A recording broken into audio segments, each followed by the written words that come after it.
Welcome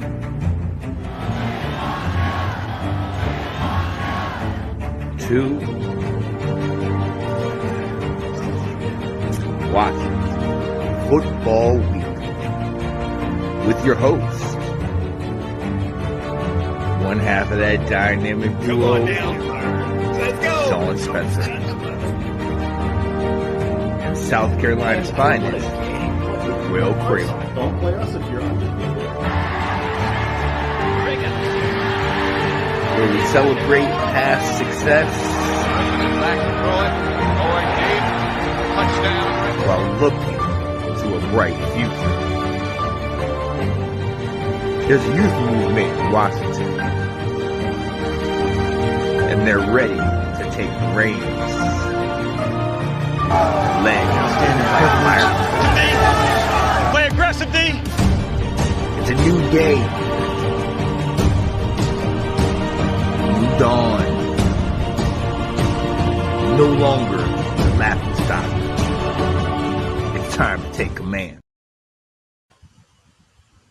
What is going on, ladies and gentlemen? It is your boy, Sean Spencer, one half of that dynamic duo that is Let's Talk Football.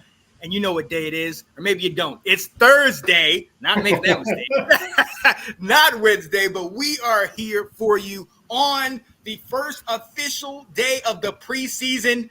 But I got to shout out my guy, South Carolina's finest, and the guy that really doesn't care about preseason, Will Craven. What up, Will? Why you gotta call me out so soon?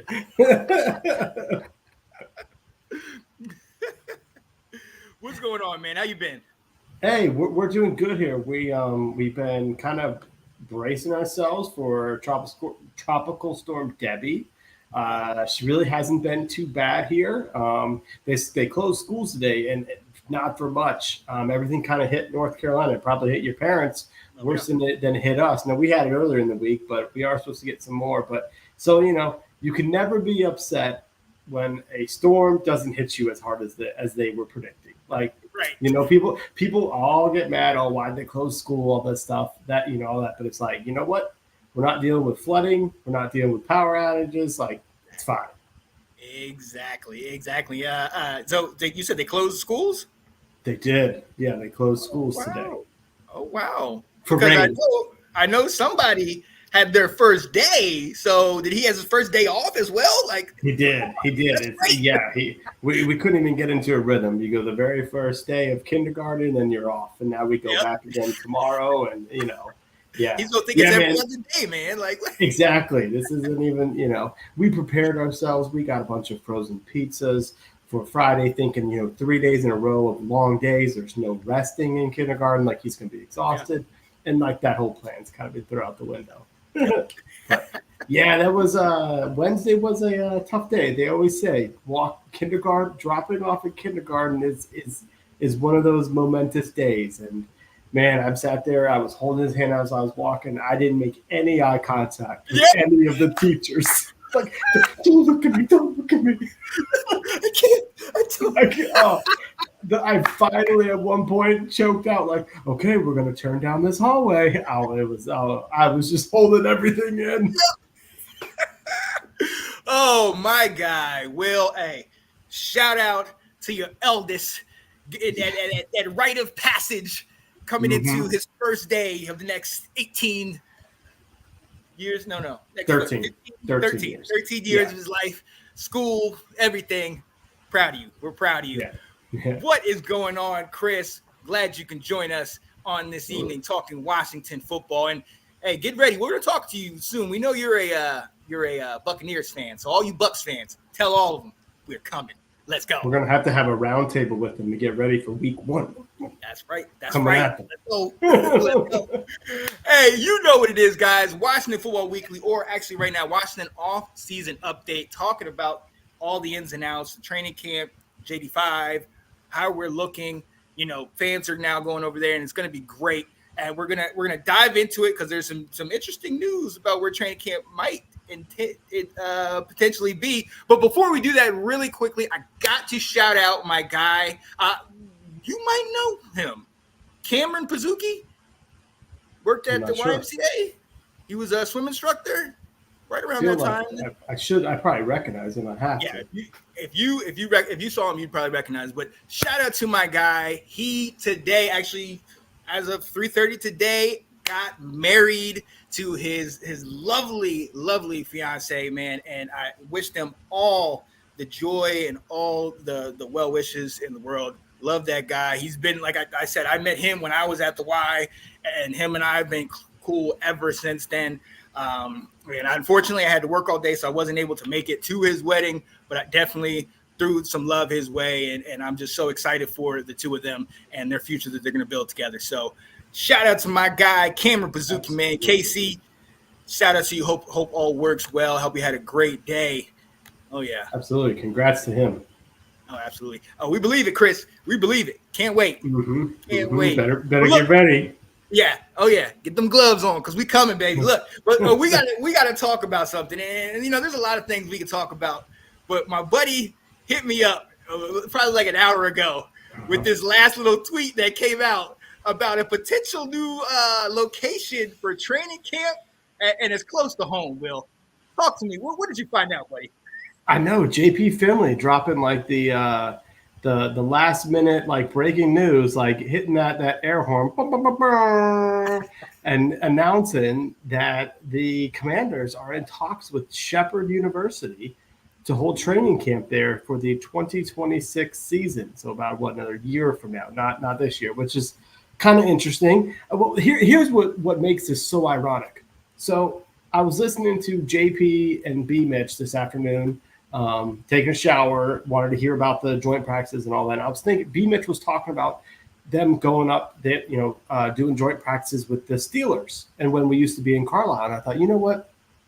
They probably ought to get up higher, up north, get away from some of this heat. They were in Richmond, it's hot. Ashburn's hot. Yeah. Is there a way to go where, the nights just get a little bit cooler? Yeah, it's still summertime in Pennsylvania and Maryland, but is there a way to go someplace a little bit cooler? And then they go to announce that, Shepherdstown. I don't think you're getting much of a reprieve from the heat there, to be honest with you, from my time there, that being my alma mater. But I thought it was an interesting, honestly, I'll say this. I'm a little bit surprised because I don't know if Shepherd has the infrastructure to hold a training camp. Like, I know they've expanded since you came to visit me. What woods were woods were all those years ago. Yeah, a long time ago. It's now a lot more space, but I mean, you're talking the NFL. You need a certain level, they've got a turf field, but what if it rains a bunch? They don't have a dome, they don't have that type of stuff. So like, I don't know. Part of me is just like wondering, do they have it in place to host something like that? What are your thoughts on it? Right. I mean, obviously, it's exciting. Many nights that we can't discuss live happen at that place, and I have many fond and some not so fond memories. But anyways, that's neither here nor there. But I mean, to your point though, I do think, at least from what I can remember, I mean, again, it's been years since I've been there. The infrastructure seems like an issue.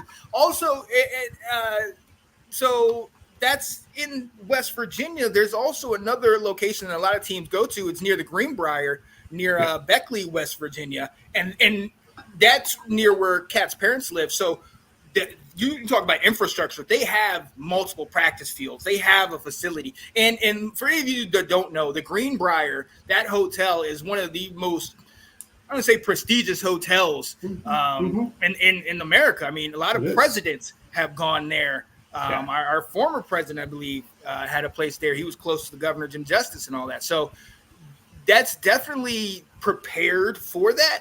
But I think, to your point, if you were trying to avoid the heat, you're not going to avoid it there.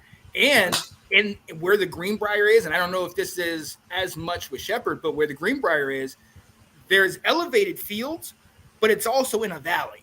So if you get rain or any type of precipitation, that they can easily flood. And then all of a sudden, you're taking the joy out of it from the fans and all that type of stuff. Yes. So it's quite interesting. I love that it's in Shepherdtown, but again, at Shepherd potentially, are they thinking about it? But to your point, like unless they've done a whole lot of extra work and extra expansion, I just don't know that that's the good place to have it with fans. Well, and part of it too is there's not that many major roads to get into. Like, I mean, when you get into Shepherdstown, which Shepherd is right in the town of Shepherdstown, you're talking single lane roads to get through there, and even, it's Shepherd is right on the Potomac River. Maryland is right across from it. So there's, it's not major. Like, they have certainly expanded it. Shout out Will Kramer, named Finest Under 40 last year, so I had a chance to go back to the school. Let's go. And so there is, some of the roads into Shepherdstown are much wider than they were back when we would travel those windy roads and all that stuff. But in itself it is a very small town. And so I can't see how that necessarily could be a training camp location. Whereas, like, you think about going up to Carlisle. Now, Carlisle was Dickinson College, I think it was. So you're talking Division II, Division III. So you're not saying anything different, but you are getting away from things. You're also reaching a different fan base. I mean, maybe hitting up the West Virginia fans, the Martinsburg area, that growing area is going to a different fan base. I don't know. Like, I know they never want to go back to, what was that, Frostburg State. The players hated it. It was in the middle of nowhere. But you're up in the mountains a little bit more. You're by the Cumberland area, Deep Creek Lake. So that is an opportunity to get away from the heat. But here's what I'm noticing with all this. And they did it this year. They recognize the importance of getting away for a few weeks for training camp. Yeah. They are staying at the Lansdowne Resort, which it's been a little bit of time since they've done that. I mean, that was the thing that Joe Gibbs did. But, like, for a while there under, like, Jay Gruden, and I'm not really sure if Ron did this either, that became tightwad Dan Snyder. And he was like, I'm not paying for your hotel rooms. Like, go sleep at your own house. We'll do this right in our backyard, But clearly they recognize the idea of, like, just, even for 2 weeks, getting away as a team can make you a lot closer. And so that's I think what I'm saying is they're exploring things. But yeah, I'm with Nathan. He's saying some things there. It's Shepherdstown I don't think that's a good place for a training camp for the NFL. What they're trying to do. The Wizards used to go there. They were the Bullets. When they were the Bullets, they used to go there. But who goes and visits NBA training camps? Exactly. Much different.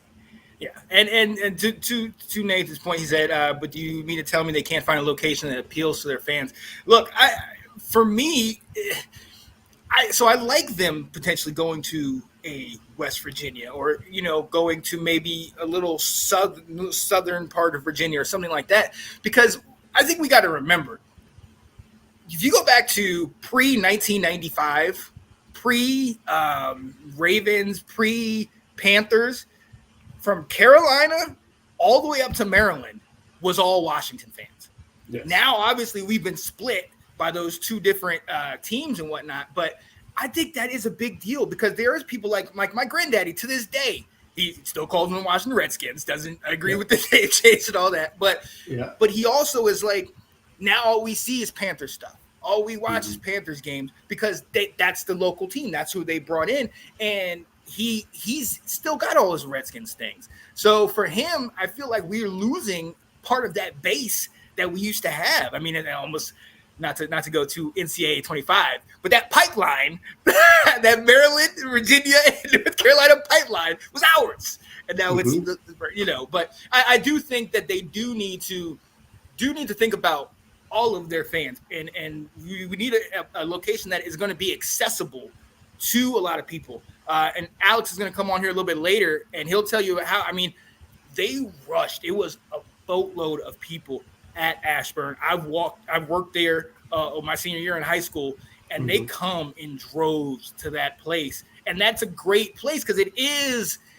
open. It does have a lot of space, and you have a lot of places around there to go. So after you go to practice or do whatever, you can still go and shop on Church Road. You can still go to different restaurants and things like that. So it's a great place. I wonder with Shepherd or even with the Greenbrier, when you go to those things, it's almost like Frostburg, where it's like there's not much else there. The college is the town.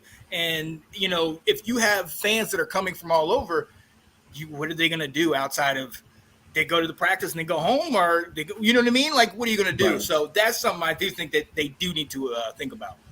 Well, I think that was the whole point of like you said, expanding the brand of the Richmond agreement was the idea of trying to help out some of, the fans that live in Virginia that, it's 2 hours from Richmond to get to DC. That, so wherever they're living, it's, 2 hours from Richmond, trying to spread that. They used to do spring events. They would do like beach bashes where they'd go to Virginia Beach to kind of reach some of those fans. It's like, heck, like you were just talking about your grandfather. What if they went right into the Panthers' backyard and held it in Raleigh, North Carolina? Yes. In NC State, held a training camp there for a year. I mean, heck, the Panthers are down in at Clemson right now, so they went down that way. So like the state of North Carolina is open, and you go to Charlotte, man, there's Skins fans everywhere. So people could be there. But the point of it being, they are looking. Nathan's asking, saying like, new ownership needs to pick up the pieces there. I think that's exactly what they're looking to do. What are ways that we can get back into reaching the fans, and where are they at, and not just the diehards who are going to come to Ashburn no matter what, but how can we get our stuff to them?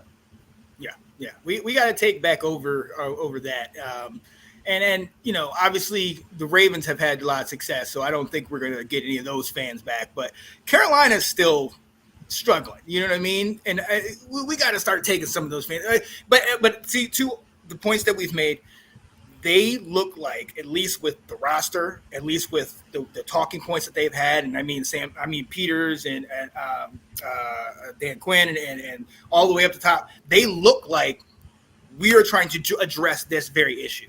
So while it might not have been Dan Snyder's to fix, these guys are making it their problem. They're making it something that they can address. And I like that because it's not just about the players on the field. It's not just about the coaches.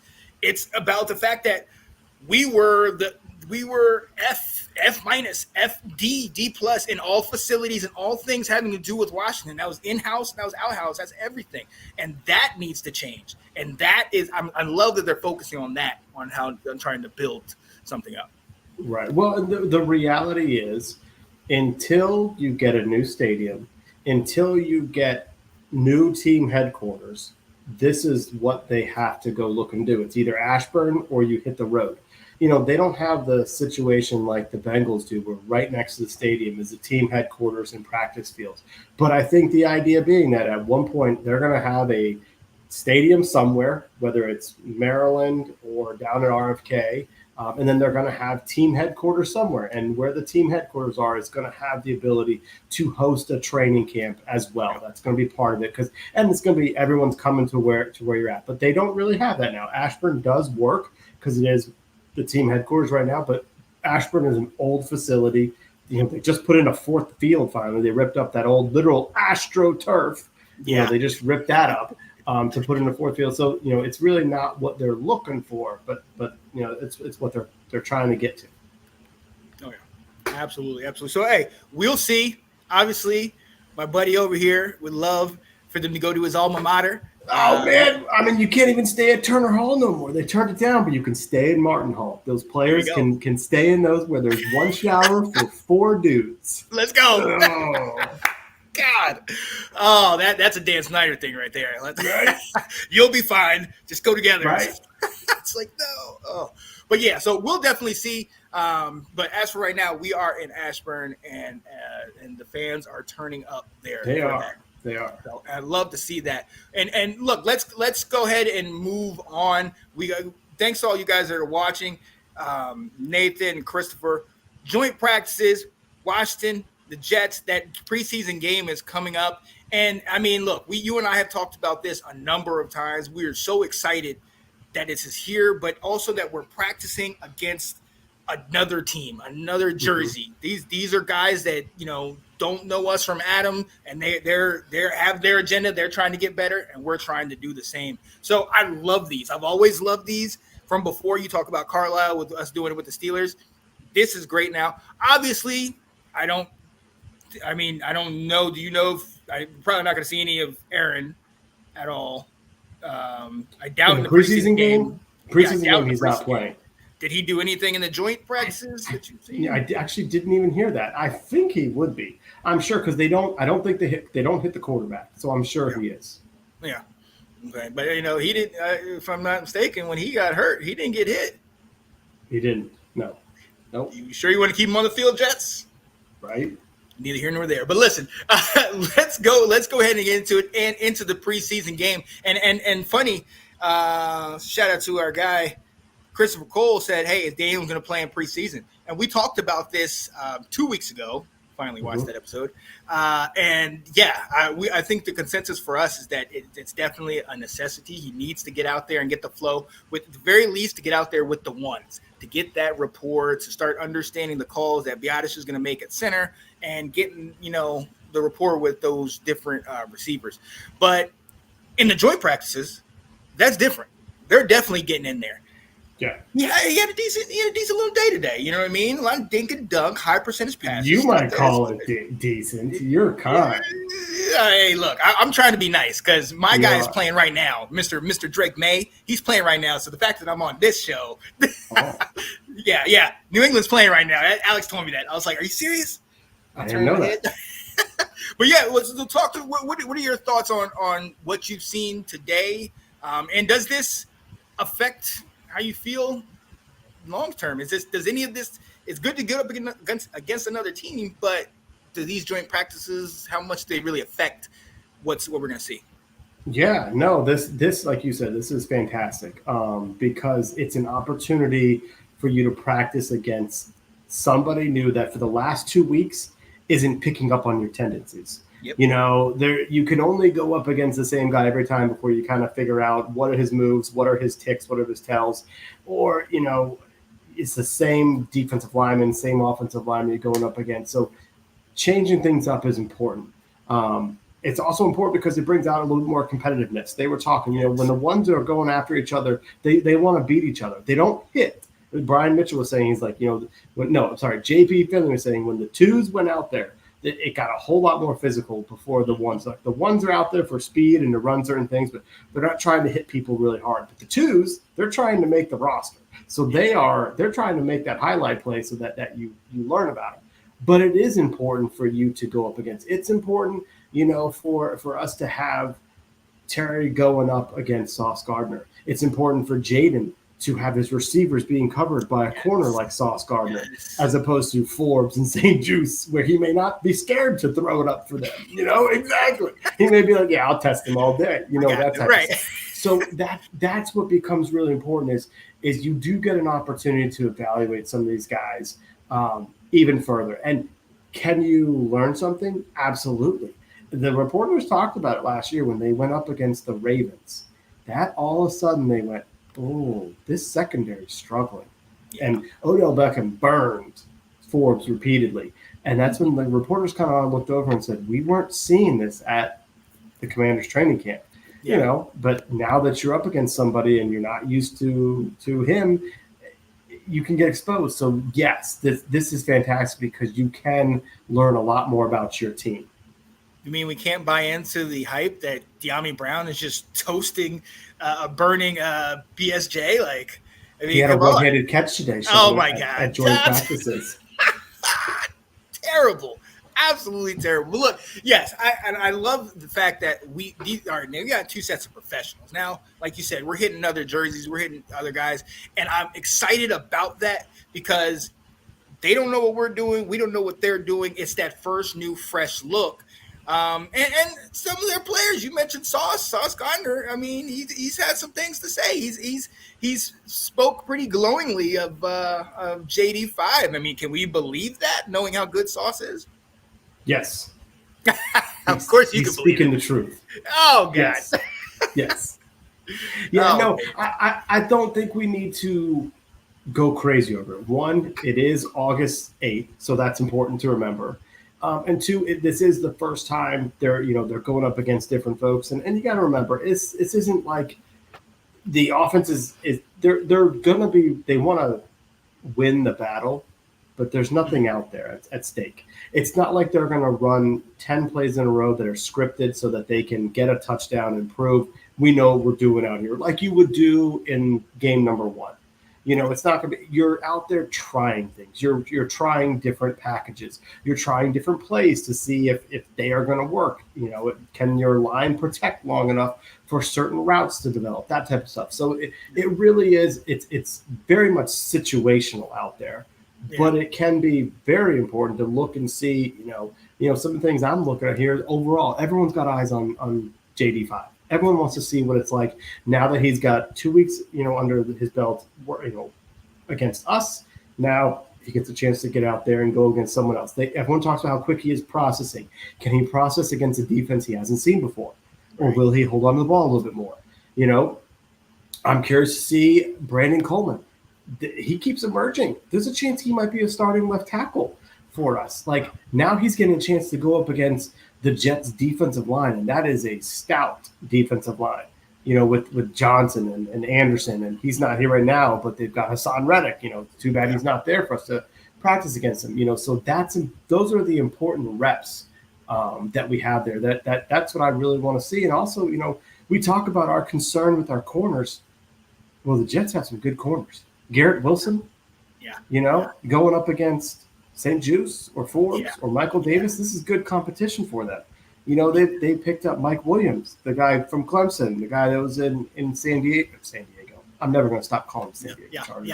I'm just going to have to, I have to own it. So Mike Williams and Alan Lazard, like, this is good exposure for our players. So absolutely. Can you get concerned about things on August 8th? Absolutely. Do you need to jump off a cliff?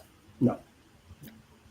Right. Now a year ago, there was cause for concern, because I remember those reports as well, where we got on the bandwagon like, oh, these guys are looking good. These guys when we were playing against each other, and then that first Raven game when they hit that double move and both of them bit, and they just took it down, and we're like, are you kidding? What? So wasn't Quan part of that? Yeah. Yes, he was. I'm pretty sure he was. Bit. I mean, just bit all hard on that. But look, I think that one of the things that I really want to see in these joint practices is just attention to detail. You know what I mean? Let's pick up the blitz. Let's make sure we're catching every pass and holding on to the ball. No fumbles, no stupid penalties, and all these type of things. And again, it's not the joint practice isn't it's like you said, it's more situational. But you can still work on these things. You can still attention to detail and like the old adage, practice makes perfect. You have to continue to practice the way that you're going to play, and that's what I think. It's good for us to play against a team that a lot of people are sleeping on. I mean, you take that Aaron Rodgers injury away, you take the Breece Hall injury away, and you have both of them playing with. You talk about those great receivers. I mean, come on now. This is a top quality team that beat a Buffalo. It was in the games against the Miami. These are playoff caliber teams. These guys are obviously a quarterback potentially away. I want to see how we go up against, even though it's not 100% game everything, but I still want to see how we go up against a veteran quarterback and just a set of guys that kind of they're at a higher level than we are. They're a couple years into the rebuild. They have their stud quarterback that's proven. Let's see what he can expose in us. So then we know what we need to fix. And let's see what Dan Quinn and this new defense, what are they doing against a quality veteran quarterback? You've seen this guy before. Let's see what you guys bring up. And that definitely translating into that preseason game. Absolutely. You talked about, attention to detail and can they avoid penalties? And that's what JP was reporting. Yellow flags everywhere. Our offensive line really struggled today. A lot of holds, a lot of false starts, a lot of lack of discipline, lack of focus.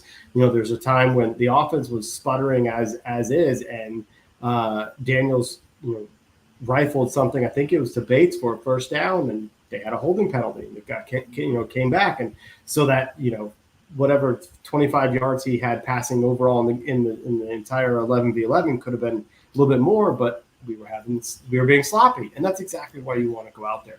Because while Nathan doesn't seem to be agreeing with us, I would certainly say on paper the Jets are a much better team than we are.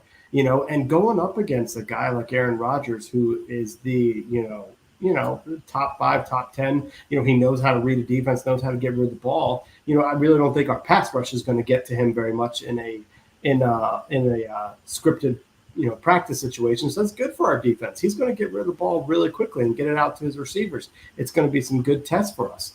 They've got a pretty darn good offensive line, so this is good for our new revamped defensive line to go up against some of these guys. They got the left tackle from Dallas. They drafted the dude from Penn State. They've been building through the draft with, last couple of years, building up. Morgan Moses is the right tackle. It's really good for our offensive line. I talked about them struggling to go up against their front four. Like, I don't know, Nathan, I think you might be sleeping on the Jets a little bit here, but you got Jermaine Johnson, Quinnen Williams, Javon Kinlaw from the 49ers, Will McDonald, their draft pick from, I think, a year or so ago, Hassan Reddick when he comes back. Like, they've got some pass rushers. You've got Sauce in the DBs. What's his name? What's that? Mosley? I think the old Ravens linebacker is still there. Like, this is a good team to be scrimmaging against, because on paper, then you add Rodgers, give him a chance. They certainly, could be worth something this year. They're going to be a team, like you said, sleep on. They're going to be a team to watch. So this is a great opportunity for us. Oh, absolutely. Absolutely. And I mean, I'm definitely excited to see. Shout out to Eric that was hitting us up on Facebook. Said Pittsburgh or bust. Commanders are going to lose when the steel curtain comes to DC. Bah, get out of here. There it is. Oh, yeah. Oh, yeah. We already got the seat ready for you. Keep it warm, because when we take you out with whatever quarterback you're going to bring in, I just want you to just say, JD5. Let's go. Right. What's going on, Eric, man? Glad you can join us, man.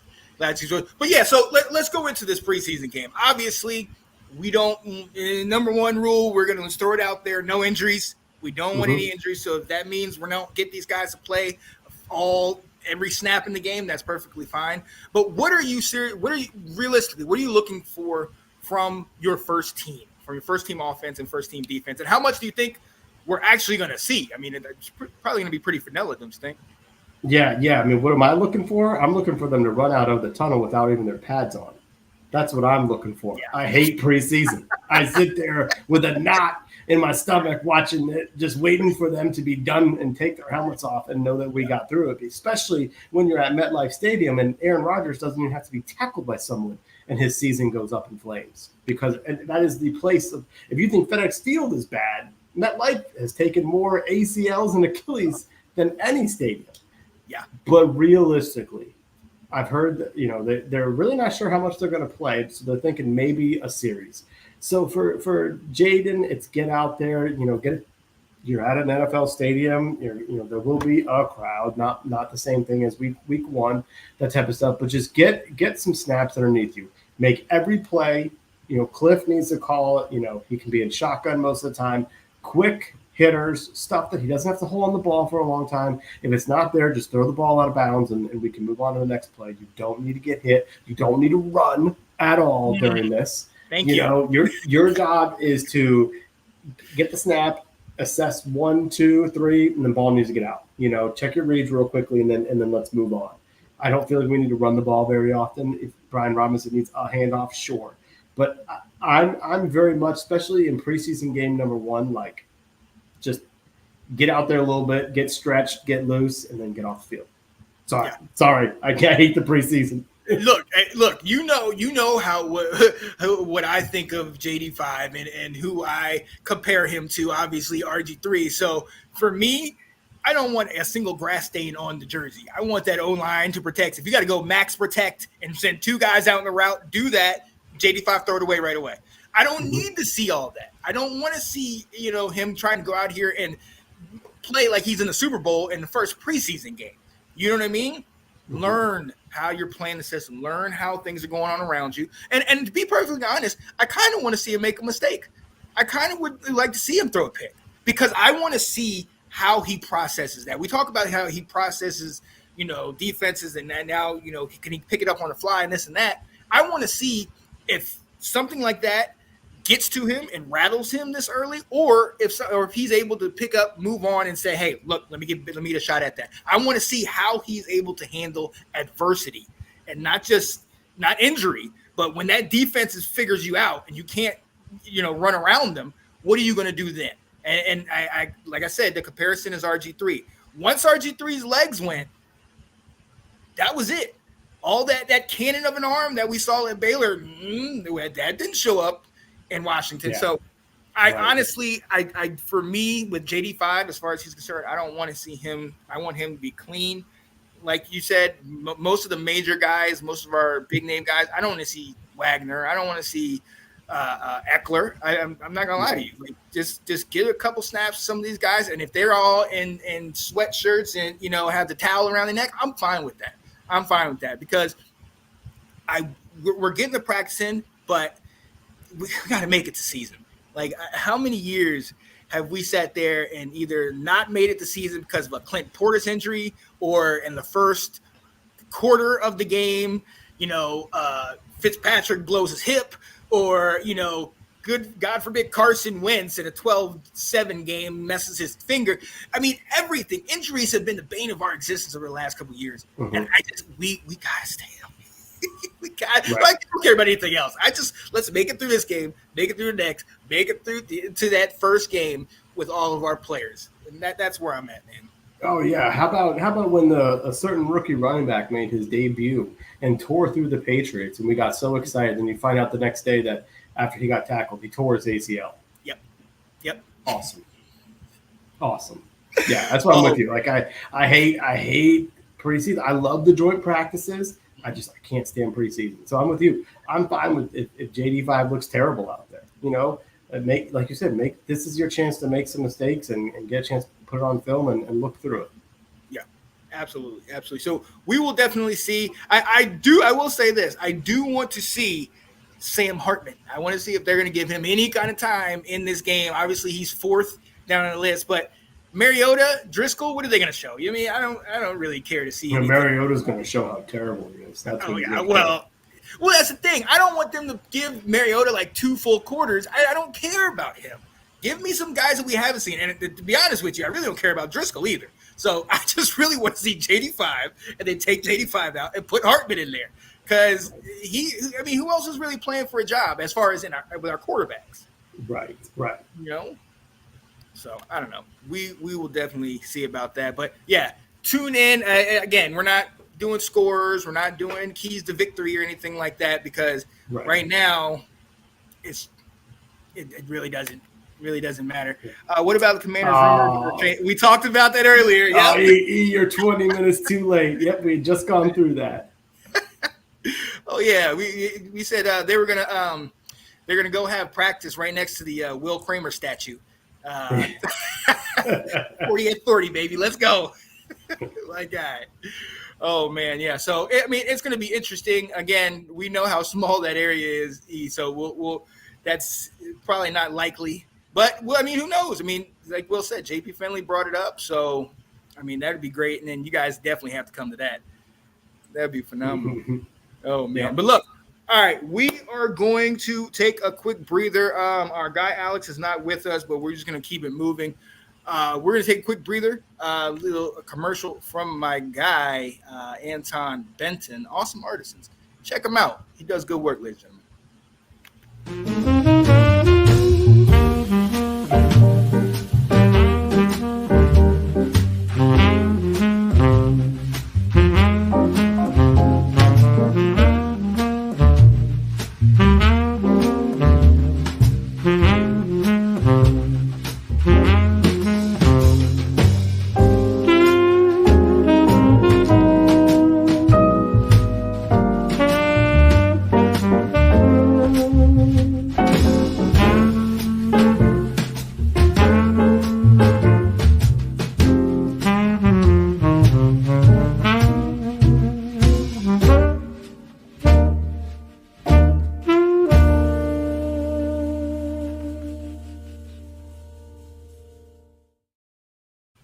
Yeah, buddy. That's my guy, Anton Benton. You can find him on Instagram and awesome_artisans. That's his company that he created. Definitely shout out to him and all the work he does. And shout out to all the people that love the jazz in that commercial, because that was from this guy. Okay, little quick story. Okay, when we were in high school, all the guys and all the friends, they had their rock, they had their alternative, they had their rap, whatever. I was the guy listening to Coltrane, Miles Davis, okay, Najee, Kenny G. That's this guy. Let's go, baby. I'm an old soul. Oh man, but hey, thank you guys so much for joining us. Perfect timing. Thank you so much for joining us, guys. You know who it is, your boy Sean Spencer, my guy Will Kramer, and this is Washington Off-Season Update, ladies and gentlemen. All right, so we know a lot of the rumors and all that. Before we do that, got to bring in my guy. Got to bring in the host and creator of Bro Crew Sports Talk, and I have to say, JD5's biggest fan in the world, my guy, Mr. Alex Stevens. What up, Alex? What's going on? What's going on? Oh man, I'm so glad you could join us. Y'all doing all right? Oh yeah, we good. Now, okay, you could take my spot. I gotta watch Drake May real quick because I'm still working that trade out. Okay, he's coming. Ain't nobody worried about no Drake May, man. Ain't nobody worried about Drake May. Let's go. Let's go. Yo, hey, so glad you can join us, man, like we talked about. But hey, let's talk. Let's get right into it. Let's talk about something that we've talked about a lot in a lot of different forums. You and I have talked about it with me and Will. All three of us talked about it. The guy that's been in the news all off season, Brandon Aiyuk. One final time, Washington's not involved in the Aiyuk sweepstakes. And the question is, should we be? Now, I say that as we've heard today, that there was a verbal agreement between the Steelers and Aiyuk, potentially thinking about going there. That's after there was a deal that was out there from the Patriots, and I guess Aiyuk wasn't really interested in doing that. So he doesn't want to get passes from Drake May. Can you blame him? Hey. that means he's not ready. He's not ready. You know what, Alex? Come on, man. No, man. Talk to me about this. What do you think we should? I mean, we're totally out. I know, but is there anything we can do, sweeten the pot? Like, should we try to go after this guy, or we just? I do. I think we should. I think we definitely should go after this guy, man.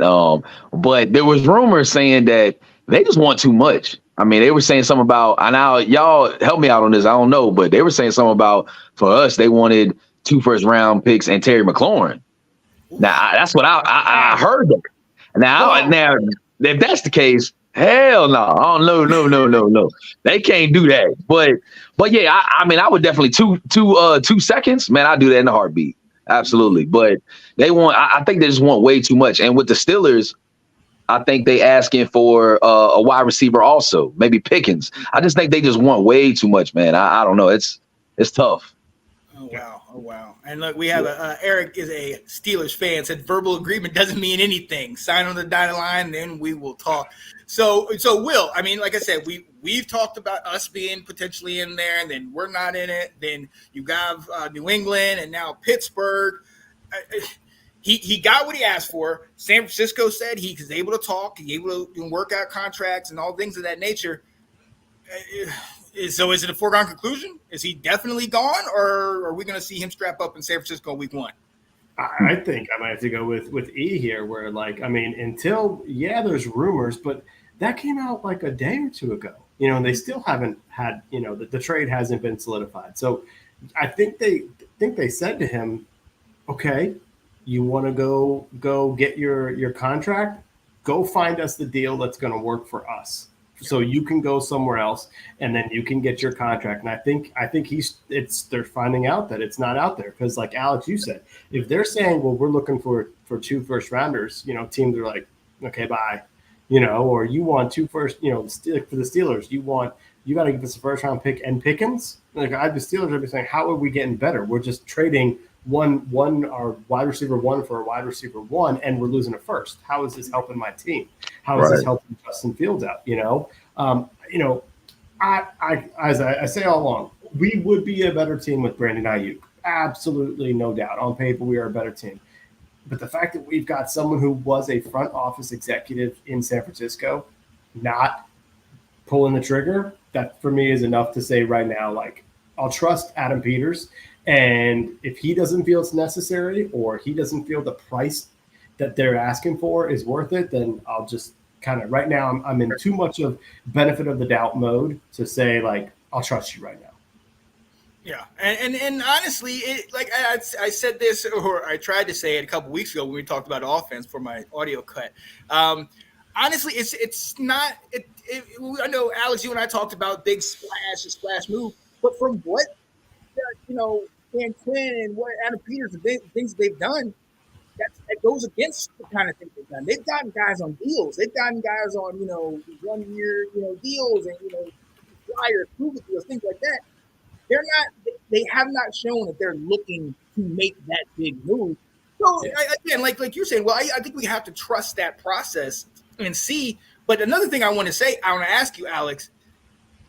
So he forced his hand in San Francisco, which already is kind of questionable. I know you want to get the bag, but you guys literally, I would say, one of the 2 or 3 teams that are pretty much locked to go into definitely the playoffs, if not to the Super Bowl again. What does that say about his mindset? If he's so ready to get out of here while he's still getting numbers in San Francisco and they're going to win, they're winning. I mean, what does that say about this guy? Like, do we want that? That's a good question, man. I don't know. I don't know what Brandon Ayuk really wants. I mean, because the Patriots offered him a lot of money. I mean, I think he would have been paid, is top 3 wide receiver in the league if he went to the Patriots. Maybe like you said, maybe he doesn't want to be getting passes thrown by Drake May. You know what I mean? I don't know. I mean, he definitely wants Jaden Daniels, but I don't know what he's looking for. I mean, because apparently, they had the money, but now it's like he wants to choose what team. You know what I mean? So I don't know. It's kind of weird. I don't know exactly what he's really looking for. You know what I mean? But I think we didn't budge because we don't know what we have. As much as I love Jaden Daniels, we don't know what we have in Jaden Daniels. He hasn't made a snap. So I like that we didn't budge, on that, because imagine if we do get Brandon Ayuk and we paid him a whole lot of money, right? And then let's say, God forbid, that Jaden Daniels is a bust. Then you got all this money in a wide receiver, and we don't know now if it was like a CJ Stroud type thing, we saw what Jaden Daniels did in a year already, then I think we'd be all in on Brandon Ayuk. But we're still trying to wait it out. We're still trying to see how Jaden Daniels can, fit with the speed of the NFL. So you know what I mean? I'm glad we didn't budge, but I do wish we could push for him. But what they're asking for is way too much. And I don't know what Brandon Ayuk is looking for. Like, I really don't. It's kind of weird. I think you said that perfectly. Like, year 2 is the year to really throw money at this roster when they kind of figure out, after one season of the scheme, the coaches, where are the holes? Where do they need to? And so that's where I'm kind of like, if we don't get them, I'm okay with it. Right. Yeah, I agree. And to Nate's point, he wants to be the focal point of the offense. I mean, the other part about that is, if he comes in, are we going to have to now change everything and revolve it all around him?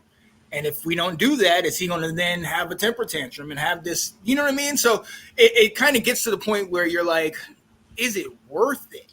I mean, the numbers obviously are there and we can see, but what we've seen this offseason is that he's definitely exhibited some diva talent tendencies that I just don't think that we need that headache in Washington. Right. So. Yeah, I mean, I ain't gonna lie to you, man. I think we need it? I do. I do, because right. What Jaden Daniels had in LSU with Neighbors and then the other, was it Thomas, right? You know what I mean? That could be Terry McLaurin and Brandon Ayuk. You know what I'm saying? I think it would definitely help out with JD5. You know what I'm saying? What he had in LSU.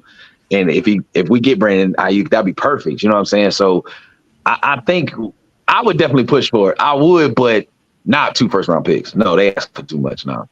Right. And I think Nathan Poy was spot on. He wants out. He's not gonna be the same guy. He'll be traded to a team that's not proven. And now what? I think the fact that right now he's currently on the team with CMC, on the team with Debo, you got George Kittle there. Brock Purdy's no slouch. You got a lot of guys on that team that are really good. And the fact that he was able to get the numbers he was says something about him. But at the same time, you go to a new team, you're not going to get single covered. you're not going to get a safety on you or potentially a linebacker on you because you came in motion. You're going to get number one corner and maybe safety help depending on how good you are, or if we don't have that many other weapons. And right now, we would, if we got Ayuk, we'd have him and Terry, and maybe we hope Jahan's going to give us what he gave us his first year. We hope Luke McCaffrey is going to live up to the name, to the McCaffrey name. But like you said, all of this is up in the air. We don't know any of it. So it's almost like at what cost would we be bringing him in? And it might be more than just the monetary value. You know? Yeah. Yeah. I mean, I also think, I mean, the 49ers wasn't trying to pay him 30-something million, right? I don't believe so. Yeah, I'm not sure. Yeah. Right. I don't even think they were trying to pay him that. So I think that he wants to be with somebody that give him the money, but he also wants to be happy with the quarterback also. So, you know what I mean? Like, he saw that it was the Patriots, but I don't think he's like really happy that it's Drake May. Like, I mean, I'm not trying down your boy, Sean, but possibly, I know you jealous. but right. But if we gave him 30-something, he would love to be with his best friend. You feel what I'm saying? So absolutely. I don't know. He's Maybe, you know, this free agent right before the season starts, and he's not a free agent. Right.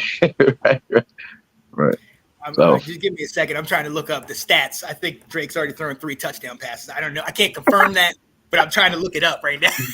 Is it the fourth quarter with the final 2 minutes of the fourth quarter? Hey, listen. It doesn't matter who he does it against, as long as he gets it done. All right. These preseason Colt Brennan.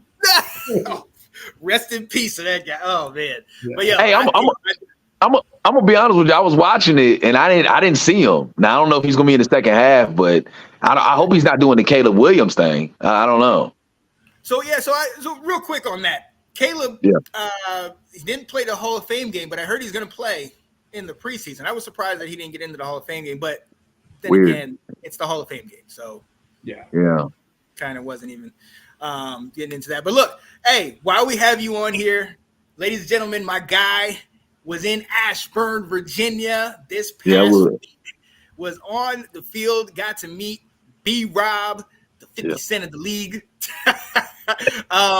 Yo, talk to me about what you saw, talk to me about the feel. Like, I mean, what was it like being there in Ashburn, players, everything, what's going on?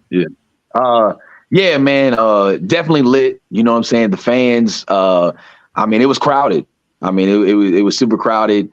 You could definitely tell. I mean, it was so many Jaden Daniels jerseys. I mean, we were really excited like we was back then with RG3. Like, you know what I'm saying? Like, we really are. I remember that there were the 3 of the quarterbacks, Hartman, Marcus Mariota, and Jaden Daniels. I think all 3 of them threw at I think Hartman threw first, then Marcus Mariota, then Jaden Daniels. And all of them threw like to a wide receiver. But when Jaden Daniels threw, everybody was clapping for just Jaden Daniels. Like, it's that lit. You know what I mean? Like, Hartman threw a good pass. Marcus Mariota threw a good pass. And then when Jaden Daniels, everybody was just clapping even louder. Like, it was just like, you know, he's you know how I was there last year and everybody wanted Terry McLaurin. Like, Terry McLaurin was just a hot take. I mean, everybody was calling Terry McLaurin. And this year they're doing the same with Terry, but it's all Jaden too. Like, Jaden is just as hot as Terry McLaurin. You know what I'm saying? But yeah, I will say this. I went last year and saw Sam Howell, and you know, Sean, we Sam Howlers, you know what I'm saying? And I saw Sam Howell, he looked pretty decent last year in preseason. I mean, in training camp.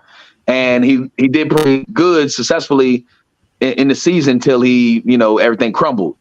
Well, I will say that Jaden Daniels looked even better than Sam Howell in training camp. But again, it's training camp. So, but he did. The quarterback that did struggle, I think he fumbled a couple times and he threw some incomplete passes, was Marcus Mariota. And Marcus Mariota stayed after. He stayed after and threw. But yeah, man, I did get to meet B-Rob. When we got there, and some of the players, I think, because we went right after Kids Day. So a lot of players, I'm pretty sure, signed a lot of autographs. So Jaden Daniels and Terry, like, I guess they really didn't want to mess with nobody. Like, 'cause, you know, I'm pretty sure they're tired. They probably signed on Kids Day 100 autographs. So, but me and my kids, we were going up to leave, and Brian Robinson was doing an interview. He was doing an interview, and I was recording him. He was on live or whatever. I get on live TV or something. They were recording. He took off the mic or whatever, and then like we saw him, and a few people others saw him. And he was like, "Yo, B-Rob," and he hooked us up. You know what I'm saying? So it was real nice, man. Respect to B-Rob, man. He hooked us up. So I love that. Nice. I love that. You should have gone up to him and been like, many men. Yeah. On me. No. When he came out, the Titans game with that. Oh my God, that's my guy, man. Yeah, Yo, hey, so, I would. My bad, Sean. I don't mean to cut you off. I will say this: the dude that really shined out with Jaden Daniels, all right, is Zach Ertz. Zach Ertz is a dog. Like that dude. Yes, Good. I ain't gonna lie to you. Like I didn't think Zach Ertz was going. I mean, he's got him and Jay Daniels got a real good connection. He did throw one with Terry. I mean, Terry always catches. He always does some wild stuff. Jahan caught a good ball by Marcus Mariota. I will say I saw Luke McCaffrey. And Luke McCaffrey, he had a one-on-one ball with somebody, and he jumped over the dude and caught it. But then right when they hit the ground, it popped out. And everybody's like, oh, you know what I'm saying? So he looked like a promising young dude. But other than that, man, Zach Ertz, man, is him and Jaden Daniels. If Zach Ertz stays healthy, it's going to be a lot of that this year.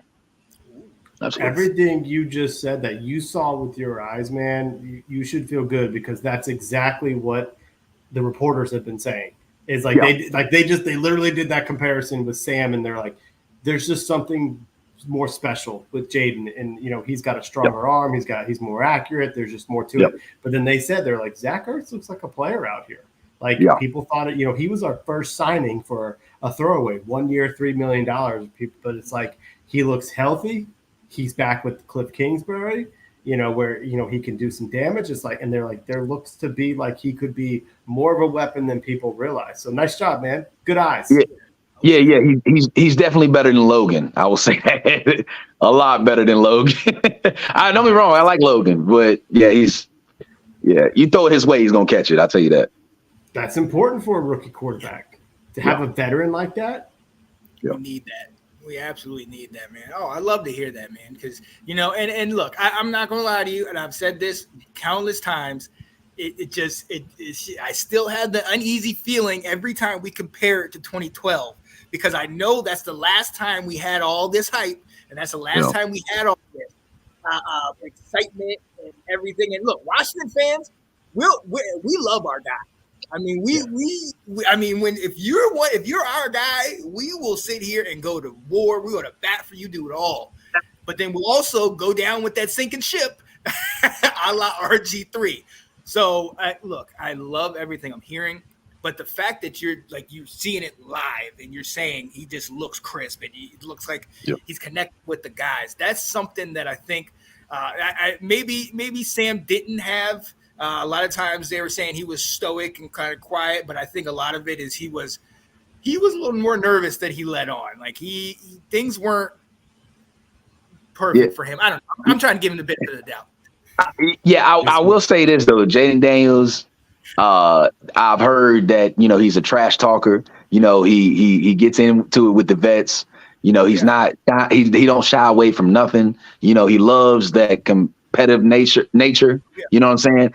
But there is one player, and we're not talking about quarterback, but there is one player that I do not know if he's going to be successful.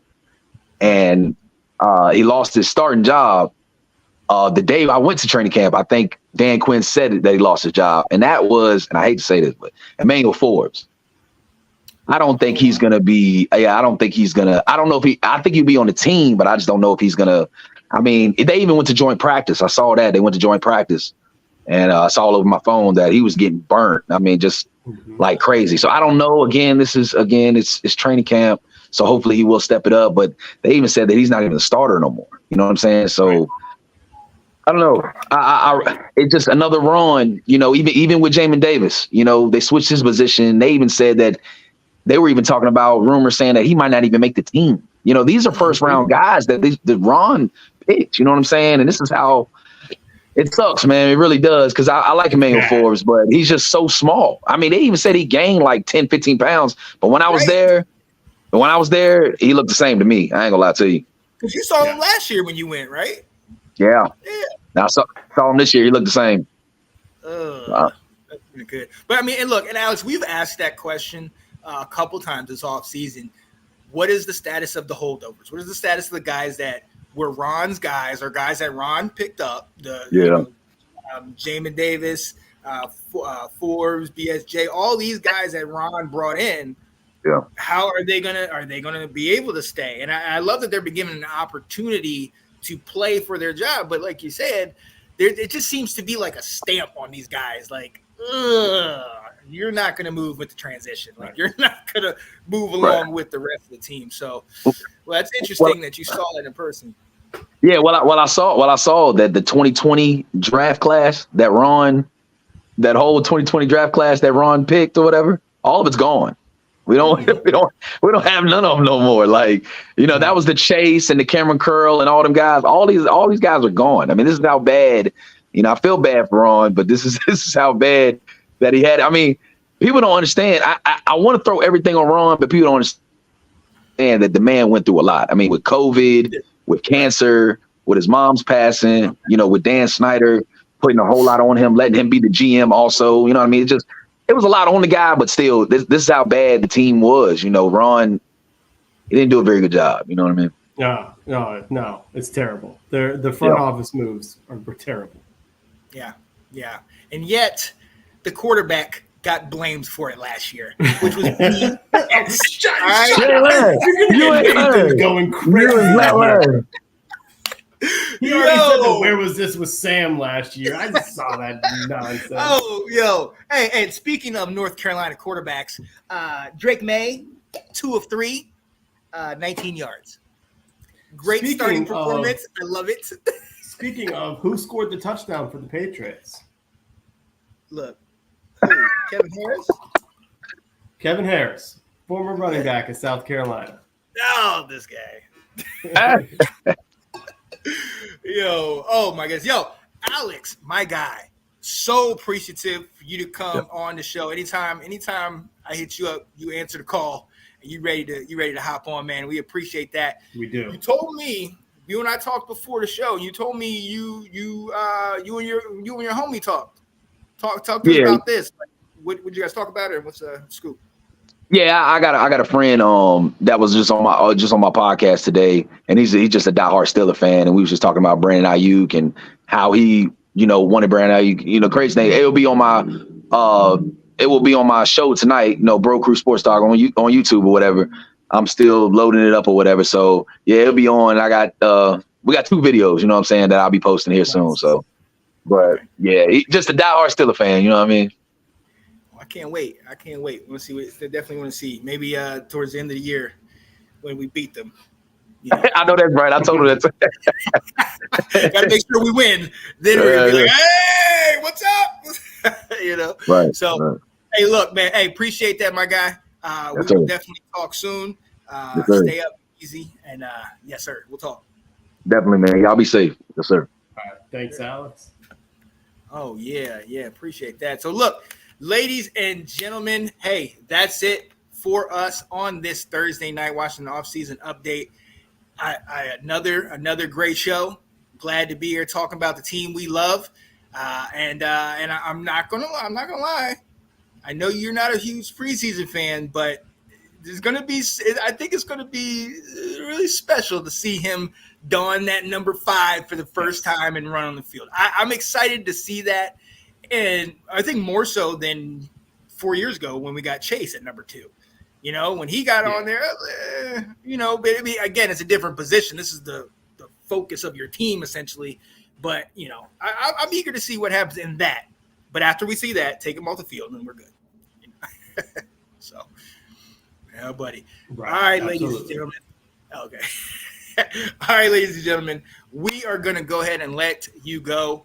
For my guy, Mr. Will Kramer, you know who it is, your boy Sean Spencer. Shout out to our guy, host of Bro Crew Sports Talk, Alex Stevens. Hey, tune in to what we got.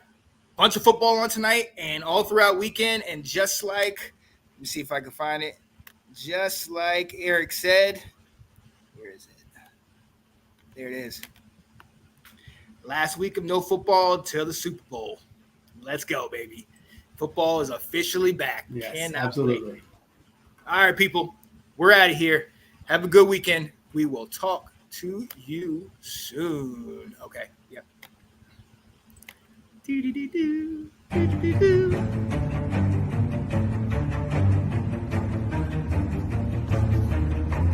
Welcome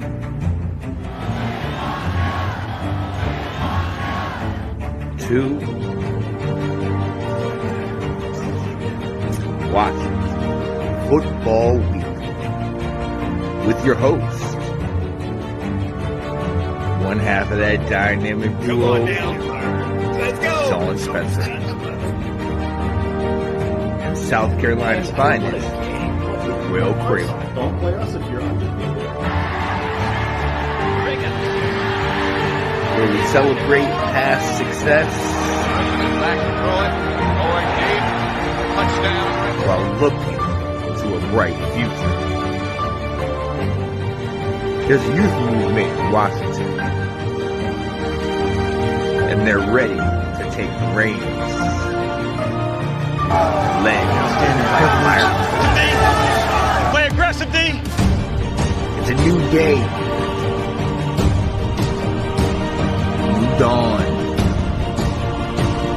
No longer the laughing stock.